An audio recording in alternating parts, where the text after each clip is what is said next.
잘 오셨습니다. 우리 오늘 하나님 말씀이요. 우리 어제와 같은 본문입니다. 사도행전 9장 1절에서부터 9절까지를 다시 한번 보도록 하겠습니다.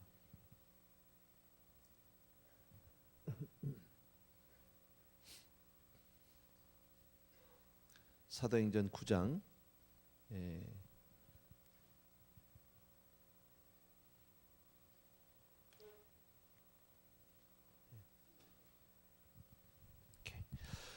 제가 읽을 테니까 여러분은 그냥 눈으로 함께 쫓아와 주시면 좋겠습니다. 사울이 주의 제자들을 대하여 여전히 위협과 살기가 등등하여 대제사장에 가서 다메섹 여러 회당에 갈 공문을 청하니 이는 만일 그 돌을 좇는 사람을 만나면 물론 남녀하고 결박하여 예루살렘으로 잡아오려 함이라. 사울이 행하여 다메섹에 가까이 가더니 호련히 하늘로서 빛이 저를 둘러 비추는지라. 땅에 엎드려져 들음에 소리 있어 가라사대 사울아 사울아 내가 어찌하여 나를 핍박하느냐 하시거늘 대답하되 주여 뉘시오니까 가라사대 나는 내가 핍박하는 예수라. 내가 일어나 성으로 들어가라 행할 것을 내게 이를 자가 있느니라 하시니 같이 가던 사람들은 소리만 듣고 아무도 보지 못하여 말을 못하고 섰더라. 사울이 땅에서 일어나 눈은 떴으나 아무것도 보지 못하고 사람의 손에 끌려 다메섹으로 들어가서 사흘 동안을 보지 못하고 식음을 전폐하니라. 아멘. 어제와 같은 본문인데요. 사울이 어떻게 주님을 만나서 변화를 받게 됐는지 하는 그런 사울의 인생이 어떻게 그렇게 180도가 달라졌는지 하는 그런 데 대해서 다시 한번 우리 생각해 보려고 합니다. 어떤 사람이 자기 인생을 돌아보면서 이렇게 고백을 했다고 합니다. 나는 젊었을 때 혁명가였습니다. 그때 나는 하나님께 드린 기도는 주여 나에게 세상을 변화시킬 수 있는 힘을 주옵소서. 그렇게 기도를 했는데 그러나 아무리 기도해도 세상은 변하지 않았습니다. 중년에는 주여 나와 만나는 모든 사람을 변화시킬 수 있는 힘을 내게 주소서라고 기도했습니다. 그러나 내 주변 사람, 가족, 친구, 심지어는 아내도 그 누구도 변화되지 않았습니다. 이제 내가 늙어 죽을 때가 되면서 나는 나의 우둔함을 깨닫게 되었습니다. 그래서 지금은 주여 나에게 나 자신을 변화시킬 힘을 주소서라고 기도합니다. 내가 처음부터 이런 기도를 드렸더라면 나는 내 힘으로 세상을 변화시키고 내 가족과 내가 만나는 사람들을 변화시키겠다고 내 인생을 허비하지 않았을 것입니다. 이런 고백을 했다고 합니다. 세상이나 이웃을 변화시키기 전에 먼저 나 자신이 변화되는 그런 저와 여러분 금년 한 해가 되기를 바랍니다. 사람들은 많은 경우에 나는 가만히 두고요 다른 사람만 주변만 환경만 바꾸려고 할 때가 얼마나 많은지 모릅니다. 그런데 나 한 사람만 달라지면 나 한 사람만 변화를 받으면 세상이 다 변하게 된다. 그래서 정말 내가 먼저 변화받는 것이 가장 중요하다. 이번에 제가 지금 송구영신 예배부터 계속 같은 주제를 가지고 말씀을 드리고 있습니다. 그런데 그 모든 것이 왜 그렇게 말씀을 드리냐면 사실은 세상이 변하는 것이 아니라 나만 변하면 되거든요. 그래서 성경에서 말씀하기를 로마서에서도요 오직 마음을 새롭게 함으로 변화를 받아라고 우리에게 말씀합니다. 다른 어떤 사람들을 변화시키는 게 아니고 이웃을 옆에 있는 형제를 또 내 아내를 남편을 변화시키는 게 아니라 나만 변화되면 모든 것이 다 새롭게 보이게 되는 줄로 믿습니다. 내가 변하지 않으면 승리를 할 수 없어요. 내가 변하지 않으면 어떠한 복도 내가 받을 수 없어요. 그래서 하나님 앞에 우리가 특별히 이번에 기도할 제목들은 바로 뭐냐면요. 먼저 내가 변화받게 해주세요. 하나님 내가 달라지게 해주세요. 그래서 예수를 믿고 나서 온전히 변화가 되면 사람의 삶의 방향이 달라집니다. 가치관이 달라집니다. 그리고 성령을 쫓기 시작을 합니다. 하나님의 말씀을 의지하고 살기 시작을 합니다. 그리고 하나님의 영광을 위해서 살아가기 시작을 한다라는 겁니다. 지금 저와 여러분은 사실은 우리 오랫동안 교회를 다녔어요. 그죠? 물론 뭐 나온 지 얼마 안 되는 분도 계실지 혹시 모르겠습니다만은 대부분 오랫동안 교회를 다녔습니다. 그런데 내 스스로에게 정말 나는 변화된 사람이냐라고 한번 물어봤으면 좋겠다. 나는 정말 그렇게 달라진 사람입니까? 아니면 나는 변화된 크리스찬입니까? 아니면은 교회를 다니고 있는 종교인입니까? 라고 내 스스로에게 한번 물어보셔야 합니다.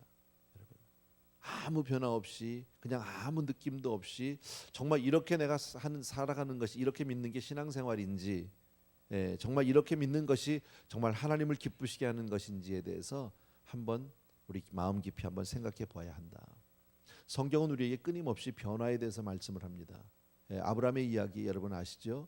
하나님을 전혀 알지 못하던 사람을 하나님이 찾아갔습니다. 그리고 그를 불러내셨습니다. 그리고 그의 삶을 걸음걸음 인도해 주시는데 아브라함이 잘 변하지 않아요. 그죠? 그렇게 달라지지 않아요. 그러나 하나님의 인내하심으로, 하나님의 끝까지 오래 참으심으로 그와 함께 걸음걸음을 하셔서 마침내 아브라함이 변화됩니다. 마침내 그 아브라함의 변화된 모습, 그 변화의 완성을 우리가 어디서 볼 수 있습니까? 100세가 되어서 아들을 낳게 되고, 그리고 그 아들을 모리아산에서 하나님이 드리라고 할 때 그저 두 말 안 하고 드릴 수 있는, 이제는 내 눈앞에 보이는 현실이 아니라 하나님의 음성을 쫓아서 모든 것을 걸고 사는 그 모습으로 변화받는, 그것이 아브라함의 믿음의 완성이라고 우리 볼 수 있잖아요. 야곱도 마찬가지잖아요. 얼마나 축복을 위해서 정말 인생의 어떤 그 욕심과 열정을 위해서 살아갔는지 모르지만, 그러나 하나님은 그의 인생을 변화시킨다. 여러분, 정말 그가 외삼촌 집에 가서 그 종살이를 하면서도 그의 인생은 그렇게 많이 달라지지 않았어요. 여전히 세상 것들로 채우려고 애를 많이 썼습니다. 그렇게 하다가 결국 야곱이 온전히 하나님 앞에 변화되는 사건은 바로 야복강 사건입니다. 야복강에서 그의 환도뼈가 골절이 되면서부터 그의 삶이 달라지기 시작하고, 하나님과 밤새 씨름해서 결국 이기게 되죠. 그래서 그의 이름을 야곱이 아니라 이젠 이스라엘이라고 하라. 이스라엘이라고 하는 말씀은 바로 뭡니까? 이제는 네가 축복받을 만한 사람이 되었다라는 뜻입니다. 이제는 네가 하나님과 겨루어 이겼다라는 말입니다. 그래서 정말 우리의 신앙생활 가운데서 가장 중요한 것은 내가 변하는 겁니다. 금년 안에 우리가 새벽에 나와서 기도하면서 하나님 우리가 이렇게 잘 되게 해주세요, 저게 잘 되게 해주세요, 이 사람 변하게, 이게 아니라 내가 변하게 해주세요가 바로 우리의 기도 제목이 되어야 한다. 나만 변하면 세상이 달라질 수 있고요, 나만 변하면 하나님의 축복이 임하게 될 줄로 믿습니다. 오늘 우리가 어제도 보았고 오늘도 보았지만 바로 이 사울, 본문의 사울은 변화되지 않은 사람의 모습이고요, 또한 동시에 변화된 사람의 모습이기도 합니다. 이 두 장면을 우리 너무너무 잘 아는데요. 사울이 오늘 첫 장면에서 뭐부터 시작합니까? 그가 정말 그 이 공문을 받으러 댕기죠. 왜요? 예수 믿는 사람들 잡아서 다시 로마로 끌고 가려고, 예루살렘으로 끌고 오려고 하는 그런 것들이 있습니다. 얼마나 열심히 사는지 아주 악착같이 가서 정말 다메섹에 있는 여러 회당들, 요즘으로 말하면 기도처처 혹은 교회라고 말씀할 수 있는데, 그 교회들을 찾아가서 예수 믿는 사람들 다 붙잡아서 아주 끌어오겠다는 거죠. 이렇게 예수를 믿지 않는 사람들은요, 하나님에 대해서 그냥 반감을 가지고 있습니다. 무언가 모르게 그냥 욕하고 싶고 그들을 그냥 때리고 싶고 그렇게 핍박하고 싶은 그런 마음들이 있게 된다. 살기가 등등하죠. 그러다 가다가 그가 변화된 사람으로 변합니다. 어디서요? 다메섹으로 가는 도중에 주님을 만나게 됐다라는 겁니다. 여러분, 사람은요 언제 달라지냐면 주님을 만나야 달라집니다. 사울아 사울아 내가 어찌하여 나를 핍박하느냐, 나는 내가 핍박하는 예수라. 그 말을 듣고 그가 꼬꾸러지고 눈이 사흘 동안 멀기는 했지만요, 그가 그때부터 사흘 동안 식음을 전폐하고 꼭 앞이 안 보이는 것 때문에 하나님 눈뜨게 해주세요라고 기도했을까요? 우리가 그 입장이라면요? 아니요. 내 인생이 무엇인지에 대해서 아마 다시 생각했을지도 모릅니다. 나는 정말 식음을 전폐하고 자기 인생에 대해서 얼마나 깊은 고민에 빠졌을지 모릅니다. 정말 내가 진정한, 정말 이렇게 잘 사는 건가? 내가 지금 사는 것이 잘못한 건 아닌가? 제대로 내가 살아온 것인가? 여러 가지 생각이 많았을 것입니다. 그 사흘 동안의 깊은 고민 속에서 하나님을 다시 한번 경험하게 되고, 그리고 그 사도 바울이 다시 한번 사람이 달라지는, 변화된, 온전히 새 사람이 되는 놀라운 역사가 일어나게 된 줄로 믿습니다. 우리도 삶 가운데서 그런 고민하는 시간들 필요합니다. 여러분, 평생을 살아오면서 우리가 교회를 떠나지 않고 삽니다.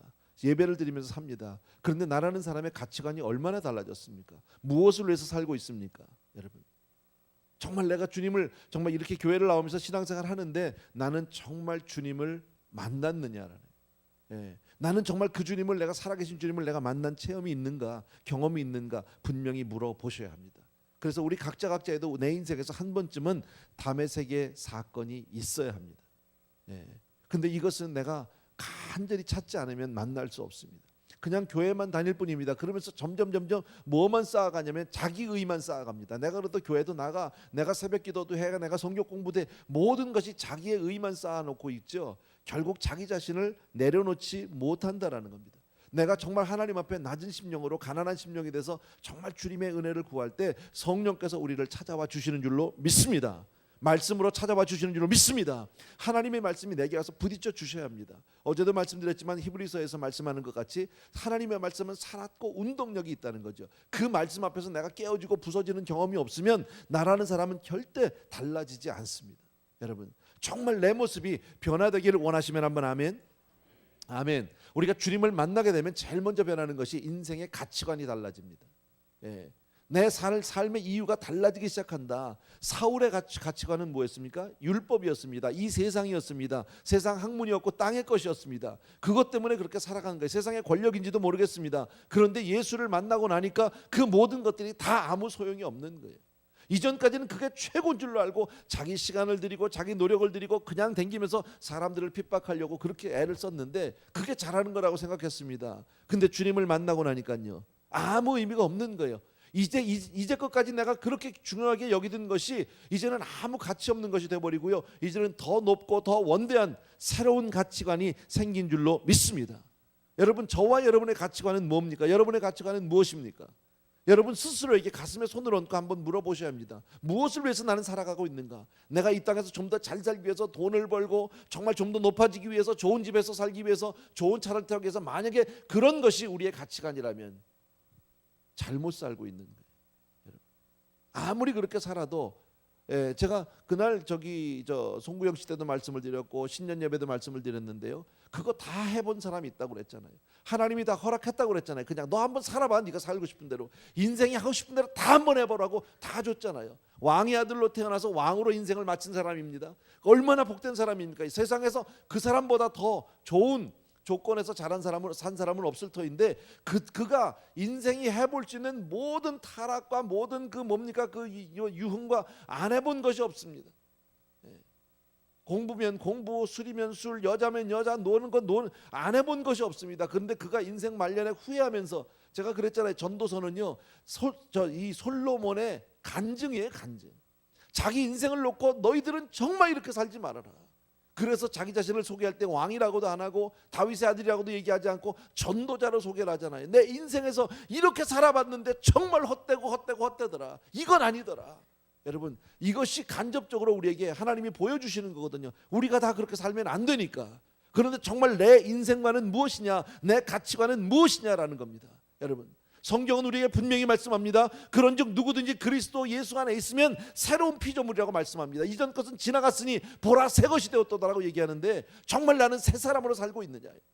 저와 여러분은 정말 새롭게 살고 있느냐? 너희는 이 세대를 본받지 말고 오직 마음을 새롭게 함으로 변화를 받으라고 말씀합니다. 이 세대를 본받지 말라고 하는데 우린 자꾸 세상을 쫓습니다. 세상을 닮아가고 싶어합니다. 세상을 동경합니다. 그것은 우리의 삶의 방식이 아니다라는 겁니다. 저도 말씀을 준비하면서 그래, 이왕이면 성도님들한테 금년에 이렇게 하면 축복을 받습니다. 하나님 이렇게 하면 정말 여러분들에게 이렇게 하면 대박이 터집니다. 이런 얘기 저도 좀 했으면 좋겠습니다.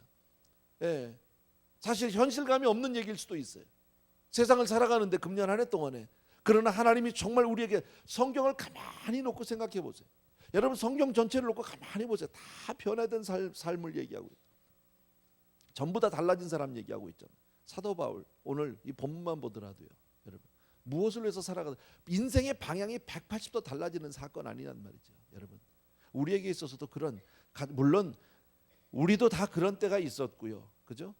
그런 경험들이 다 있어요, 어떤 면에서는요. 근데 그런 경험이 예전에 있었는데 한참을 오면서 보니까 도로 그쪽으로 가고 있더라는 거죠. 도로 다시 방향을 잊어버리고, 내가 분명히 세상을 향하던 내가 하나님을 만나고 방향이 달라졌는데 어느 순간에 예수를 믿고 신앙생활을 쭉 하다 보니까 점점 내 방향이 다시 이만큼 와 있지 않느냐는 말이죠.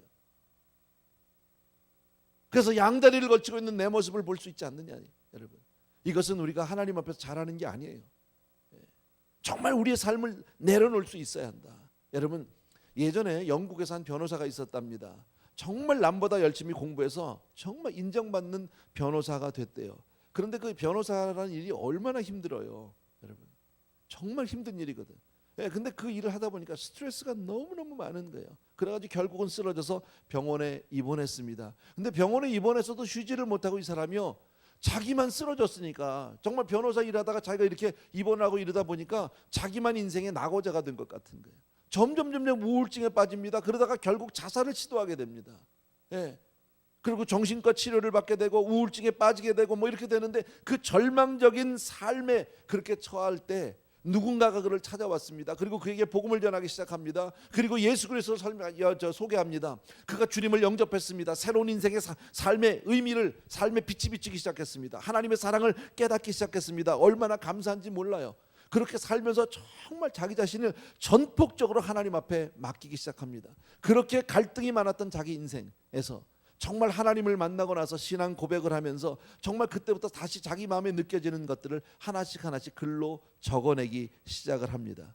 그리고 자기가 그동안에 그렇게 열심히 살고 세상에 성공해 보려고, 정말 변호사라도 성공하는 변호사가 되기 위해서 남보다 더 열심히 일하고 열심히 공부하고 그렇게 일했던 그 모든 시간들, 그때 있었던 그 많은 심적인 갈등들, 고민들, 그 주님을 만나고 나서 그것을 회개하는 심령으로 적기 시작을 합니다. 그리고 나서 그가 적었던 시가 발표가 됩니다. 샘물과 같은 보혈은 주님의 피로다. 보혈의 죄를 씻으면 정하게 되겠네. 우리 잘 아는 찬송이잖아요, 여러분. 이 찬송가를 적게 됩니다. 그리고 나서 그는 변호사 일을 그만두고 시인이 되고 작사가가 되고 문학가로 인생이 변하게 됩니다. 그 사람이 영국에서 당대에 정말 그렇게 존경받던 유명한 문학가 윌리엄 쿠퍼라고 합니다. 여러분, 변호사로 살려고 했던 그 사람이, 법조계에서 자기가 정말 유명하고 성공한 사람이 되려고 했던 그가 주님을 만나서 엉뚱한 작가가 돼버리고 맙니다. 시를 쓰는 사람이 되고 하나님의 찬송시를 쓰는 사람이 됩니다. 그리고 나서 그의 삶은 얼마나 행복했는지 모른다. 당대 가장 존경받는 인물로 그가 변하게 되었다는 그런 찬송 밑에 있는 그 일화들이 있다라는 겁니다. 다시 한번 말씀드리는데 아주 간단합니다. 새해를 시작하면서 여러분 나름대로 많은 꿈이 있고 포부가 있을 터인데, 여러분의 가치관은 무엇이냐라는 거예요. 예수입니까? 돈입니까? 믿음입니까? 명예입니까? 여러분, 우리 분명히 달라져야 한다라는, 억지로 안 달라집니다. 아무리 내가 억지로 해서 정말 뭐 돈이냐 예수냐 이걸 놓고 둘 중에 하나 양자, 이게 안 돼요. 주님을 만나야 이것이 변할 수 있어요. 달라질 수 있어요. 내 인생의 참된 가치는 여러분 세상에 있지 않아요. 세상 것은 다 가져봐도 헛되고 헛되다라는, 여러분, 가치관이 달라지면 비전이 생깁니다. 새로운 비전이 생깁니다. 그래서 사람이 비전의 사람이 된다. 여러분, 인생을 살면서요, 할 일 없는 사람만큼 불행한 사람은 없어요. 할 일 없는 사람만큼 불행한 사람은 없어요. 나이가 많고 적고를 떠나서요, 일이 있는 사람은 참 행복한 사람이에요. 여자분들 많이 아실 겁니다. 갱년기 때문에 고생하는 여자분들 많습니다. 의사 선생님들이 그렇게 처방한답니다. 갱년기 여자들이 병원에 가서 의사와 만나서 상담을 하고 하면은요, 어디 가서 돈을 주고라도 일을 좀 하라고 그런답니다. 할 일이 없으면 미치는 거예요. 갱년기가 언제 옵니까? 아이들 열심히 키울 때 오지 않아요. 남편 열심히 뒷바라지 할 때 오지 않아요. 아이들 다 졸업하고 대학 가고 졸업하고 시집 보내고, 그리고 나서 남편도 어느 정도 사회에서 안정되고 자리를 잡고, 그리고 나면 할 일이 없는 거예요. 존재 의미가 없는 거예요. 삶의 의미가 없는 거예요. 왜요? 꿈이 없으니까. 삶의 가치관이 그게 다였으니까, 이제까지 애 키우는 게 다였으니까, 이 세상에서 그저 잘 먹고 잘 자고 한 칸 집도 늘려가는 게 그게 다였으니까요. 근데 다 해놓고 나는데 의미가 없는 거예요. 허무한 거예요. 제가 전에도 한번 말씀드렸잖아요. 제가 김광식 목사님 밑에 있을 때 친구분이 찾아왔어요. 시카고에서 유명한 의사예요. 그때 그분이 50대, 아마 제 나이 정도 됐던 것 같아요. 제 기억에요. 찾아왔어요. 그러면서 목사님 바쁘니까 그 친구하고 같이 있어줄 수도 없으니까 그냥 나하고 같이 움직이자고 그래서 같이 다니시더라고요. 예배하면 예배 드리고, 신방 가면 같이 신방 가고, 성경 공부하면 와서 앉아 있고, 그렇게 해서 한 일주일 정도 같이 계셨어요. 제가 그걸 기억해요. 마지막 날 우리 구역 예배인데 구역 예배 같이 오셨더라고. 다 끝나고 났는데요, 그렇게 얘기하세요. 나는 네가 참 부럽다. 세상적으로 보면요, 비교할 수 없잖아요. 시카고에서 유명한 의사고, 자기 아들도 의사고, 딸도 의사고, 뭐 사위도 의사고, 사방이 의사야 그분은요. 여러분, 의사라는 직업이 얼마나 귀한 직업입니까? 얼마나 존경받는 직업입니까? 다 가졌는데, 자식들까지도 다 잘 크고 다 성공한 그런 의사들이 다 되었는데, 이 사람은요, 삶의 의미가 없는 거예요. 그러더니 목사님을 보고, 나 너 정말 부럽다고. 나도 너처럼 이렇게 정말 확실한 인생의 목표가 있으면 좋겠다. 다 벌어도 받고 가져도 받고 다 누려봤는데 뭘 위해서 사는지를 모르겠다라는. 여러분, 사울은요, 예수를 만나고 나서 비전의 사람이 됐습니다. 할 일이 많은 거예요. 이 땅 끝까지 복음을 전해야 될 놀라운 일들이 있는 거예요. 이 전 세계를 복음으로 내가 정복해야 될 놀라운 사명이 생기기 시작했단 말이죠. 누가 월급 줍니까? 아니거든요. 그잖아요. 아무것도 누가 정말 뒤에서 누구도 아무도 도와주는 사람 없는데도 나 혼자 뛰겠다고 그렇게 나가잖아요. 왜? 분명한 삶의 목적과 의미를 깨달았기 때문입니다. 여러분, 우리가 예수를 믿는다는 건 그런 거잖아요. 세상 가운데 우리가 살지만 분명한 우리가 삶의 의미를 깨닫지 못하고 살면요, 세상 사람과 다를 게 뭐 있습니까? 세상 사람과 똑같은데 그냥 우리는 교회에 좀 나오는 거죠. 세상 사람보다 조금 더 경건하고 조금 더 윤리적이고 조금 더 도덕적일 수 있을지는 모르지만 다를 게 없다는 거예요. 방향성이 달라지지 않았으니까요. 가치관이 똑같은데요. 가치관이 똑같은데 조금 나는 그냥 그러고 위로받습니다. 나는 저 사람들보다는 좀 나은 사람이야. 나는 괜찮은 사람이야. 하나님이 오시면 그래 저 사람이 아니라 나를 데리고 가실 거야. 이 정도의 위로밖에는 없다라는 거예요. 삶의 분명한 방향도 목적도 열정도 생기지 않는다라는 거예요. 여러분, 주를 만나야 새로운 비전이 생기는 줄로 믿습니다. 여러분, 하나님을 만나게 된 주님은 영적인 비전을 주는데 바로 꿈과 환상이 있다. 그래서 아이들은 꿈을 꿀 것이요 말씀하잖아요. 예. 청년들은 환상을 본다고 말씀한 게 뭡니까? 주님을 만나게 될 때 인생의 새로운 비전이 보이게 되는 줄로 믿습니다. 예, 그래서 영적 비전이란 말은요, 우리가 비전을 갖는다는 말은 다른 말로 바꾸면 믿음을 갖는다 그 얘기입니다. 믿음이 있어요. 믿음은 보이지 않아요. 그죠? 보이는 것이 아니에요. 보이지 않는 것에 대한 실상이라고 말씀했으니까요. 보지 못하는 것들에 대한 증거라고 말씀했으니까요. 그렇기 때문에 믿음을 가진 사람은, 비전을 가진 사람은 어떤 상황에서도 낙심하거나 절망하지 않아요. 왜요? 나에게 분명한 꿈이 있으니까, 목표가 있으니까. 아직 아니니까. 하나님을 위해서 살아야 될 분명한 이유가 있으니까. 그런 사람이 고백하는 게 뭡니까? 내게 능력 주신 에서 내가 모든 것을 할 수 있다는 거예요. 감옥 안에 있으면서도 그 꿈을 접을 수가 없는 거예요. 여러분, 얼마나 멋있는 사람입니까? 멋있잖아요. 세상적으로 보면 돈 버는 사람도 아니고 유명한 사람도 아니고 높은 사람도 아니지만 정말 귀한 인생 아니란 말이죠. 한 번 왔다 가는 인생인데 우리가 이렇게 살 수 있으면 얼마나 좋습니까? 여러분, 다시 한번 말씀드리는데 우리 주님을 만나야 합니다. 이미 만난 분 또 만나야 합니다. 그리고 그 주님 안에서 내가 새로운 삶의 분명한 방향과 목적을 가지고 사는 우리 모든 성도님들에게 주의 이름으로 축원합니다. 비전을 갖게 되면 삶이 열정적으로 변합니다. 그냥 그렇게 지금과 같이 살 수 없습니다. 뚜렷한 이유가 있기 때문에. 여러분, 사울은 주님을 만나고 나니까요, 지칠 줄 모르는 에너지가 어디서 나오는지 몰라요. 끊임이 없습니다. 멈추지 않습니다. 1차 전도 여행, 2차 전도 여행, 3차 전도 여행 멈추지 않고 끊임없이 가면서 그 모진 핍박과 고난을 받고 감옥에 들어가도 누가 아무도 막을 수가 없다라는 겁니다. 여러분, 이게 비전의 사람입니다. 여러분, 정말 하나님의 사람의 특징은 열정과 용기인 줄로 믿습니다. 그러니까 예수를 믿어도 가만히 믿을 수가 없는 거예요. 그냥 열정적으로 나오는 거예요. 왜 앞에 나와서 나오고 왜 무엇 때문에 일찍부터 나와서 우리가 매달립니까? 열정입니다. 내가 남보다 질 수 없는 거예요. 뒤에 설 수 없는 거예요. 경주에서 다름질하는 자가 많이 있어도 상 받는 자는 하나밖에 없다고 그랬잖아요. 앞장서지 않으면 안 되는 거잖아요. 머리가 될지언정 꼬리가 될 수 없는 것이 우리의 신앙 아니란 말이죠. 여러분, 나는 여러분에게, 저와 여러분에게 그런 정말 열정과 비전이 생기길 주의 이름으로 축원합니다. 예. 우리가 정말 주님을 만난 사람에는 비전이 생길 수밖에 없다. 이 사람이요, 이 속에서부터 올라오는 그 열정은 정말 아무도 못 말립니다. 걸림돌을 디딤돌로 삼으라는 그런 책이 있습니다. 그 책에 나오는 이야기 가운데 하나가 프란시스코 부시어라는 사람의 이야기입니다. 이 사람의 간절한 소망은 외과 의사가 되는 거예요. 그래서 27살에 성형외과의 레지던트가 됩니다. 그리고 몇 년이 지나서 정말 자기가 이 병원을 차릴 수 있을 만큼 그렇게 어느 정도 자리도 지금 잡혀가고 있습니다. 근데 1985년 9월 19일에 그가 살고 있던 샌프란시스코의 강도 8.1의 대지진이 일어났습니다. 그 지진 때문으로 인해서 그는 땅 속에 나흘 동안이나 땅 속에 갇히게 됩니다. 그리고 기적적으로 살아납니다. 근데 너무너무 안타까운 건 뭐냐면 그 땅 속에 지진 때문에 파묻혔다가 나흘 만에 나오는 동안에 사고를 당해서 엄지손가락 하나 외에는 손가락을 다 절단을 할 수밖에 없는 그런 사람이에요. 근데 성형외과 의사가 손가락 없이 어떻게 의사를 합니까? 어떻게 수술을 할 수 있습니까?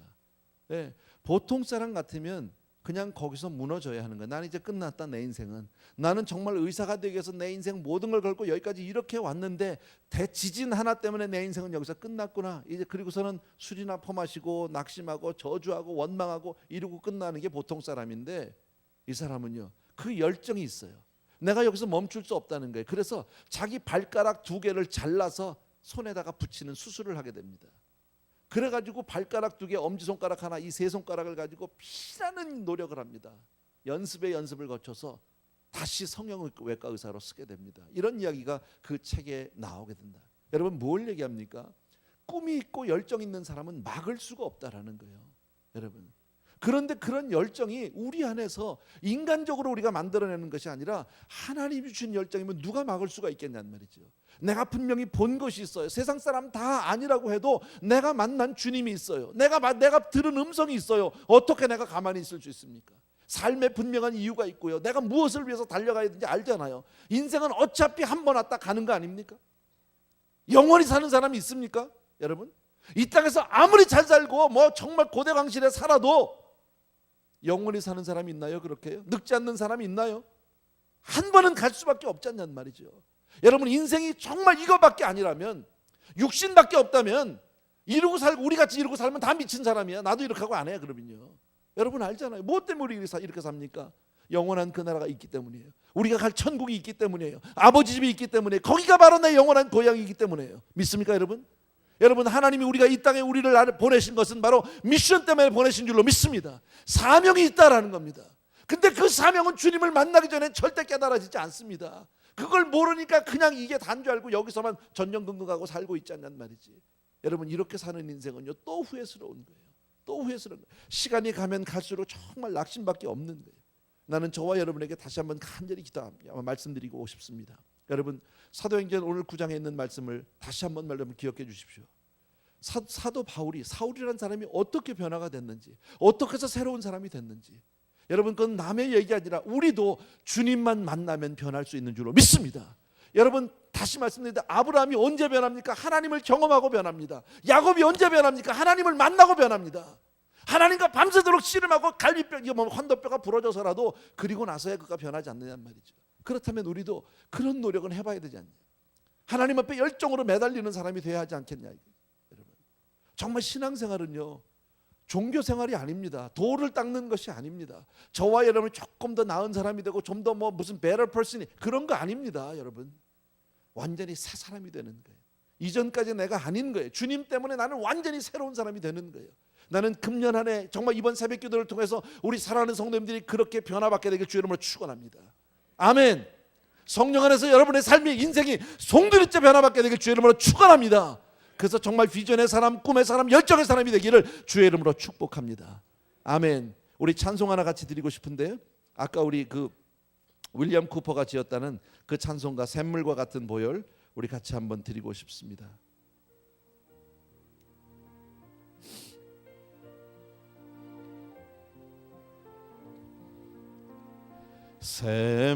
샘물과 같은 보혈은 임마누엘 비로다. 이 샘의 죄를 씻으면 정하게 되겠네. 정하게 되겠네.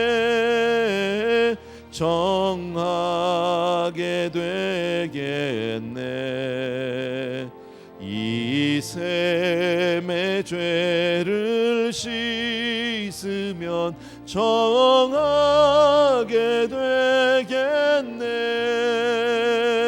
저 도적 회개하고서 샘에 씻었네. 저 도적 같은 이 몸도 죄 씻기 원하네. 아멘. 정하 씻기 원하네.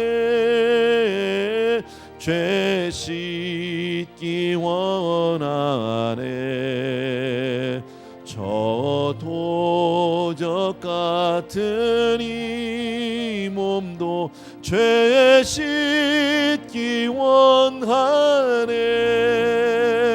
죄소 모든 백성은 영생을 얻겠네.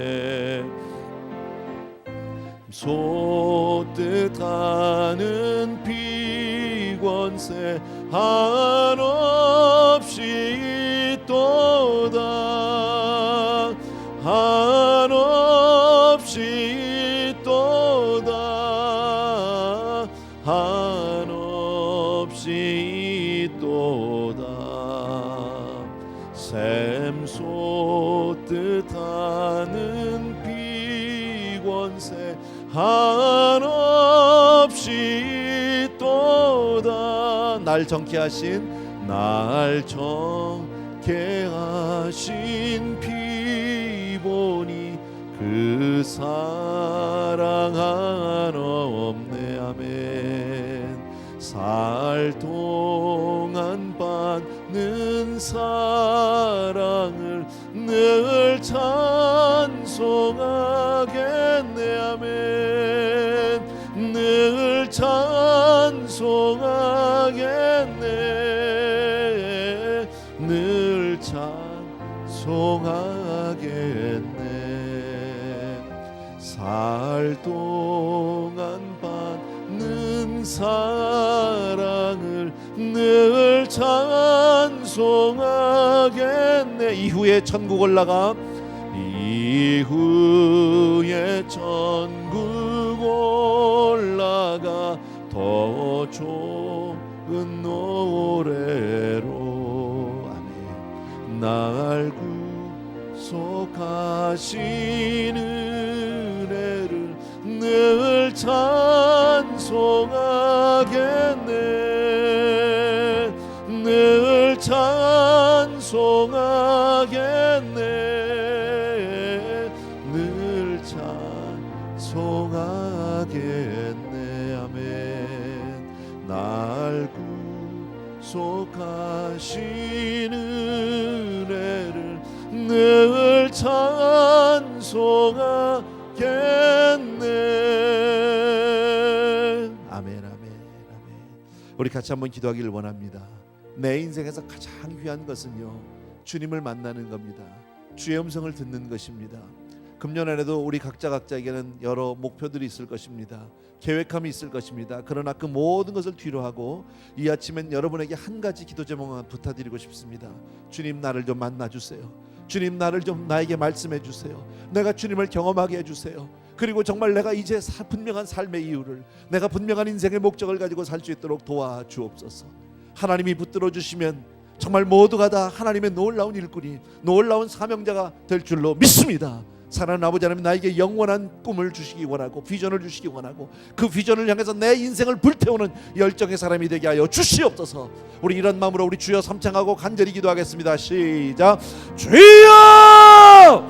주여! 주여! 할렐루야. 나의 사랑하는 우리 아버지 하나님, 능력의 우리 아버지 하나님, 아버지 하나님, 오늘도 이 아침에 우리 사랑하는 성도님들과 함께 간절히